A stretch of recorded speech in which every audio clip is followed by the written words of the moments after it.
Ce sont des millions de nouveaux documents de l'affaire Epstein qui ont été rendus publics par le département de la justice américaine. Simon, les informations sortent présentement au compte-gouttes concernant leur contenu.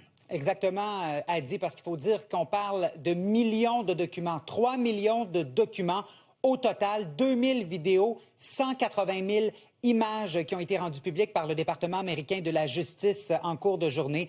Voyez le numéro 2 du ministère américain de la justice, Todd Blanche, en conférence de presse un peu plus tôt aujourd'hui. On dit que ça inclut une grande quantité de matériel pornographique, des images qui ont été saisies aussi sur des appareils d'Epstein, des images qu'il n'a pas prises mais qui étaient sur ses disques durs notamment.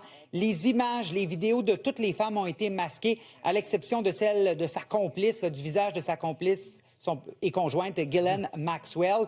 Certains documents aussi ont été retenus et on nous explique que c'est pour préserver l'identité, entre autres, des victimes. Et tout de suite, je vous montre un document qui fait beaucoup réagir. Jake Tapper, le journaliste américain de CNN, l'a publié. C'est sur le site du département américain de la justice.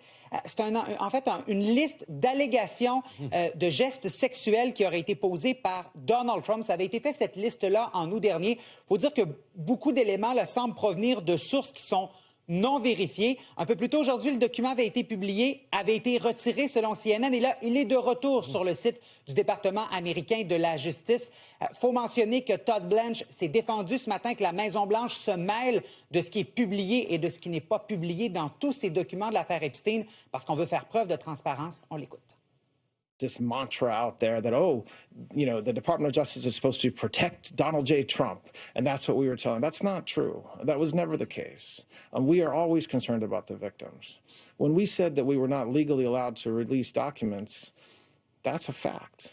That was true. It remains true today. And then with the Acts passage, we are able now and directed to release documents, which is what we are doing. Il faut comprendre, elle dit que les documents vont véritablement dans tous les sens. L'information entre au compte-gouttes parce que les médias, notamment aux États-Unis, épluchent tout ça en ce moment. Il y a même un document qui montre que Jeffrey Epstein a demandé un permis de séjour temporaire au Canada en 2018, malgré son casier judiciaire. Ça lui a été refusé. Un avocat qui a représenté plusieurs victimes d'Epstein dénonce la façon de faire du département américain de la justice. Le département a trahi la confiance de plusieurs victimes lors de la dernière publication. Donc, ça continue énormément de faire réagir aux États-Unis et un peu partout dans le monde. Oui, 3 millions de nouvelles pages. Ça prend du temps à déchiffrer tout ça. Merci beaucoup, Simon. Au revoir.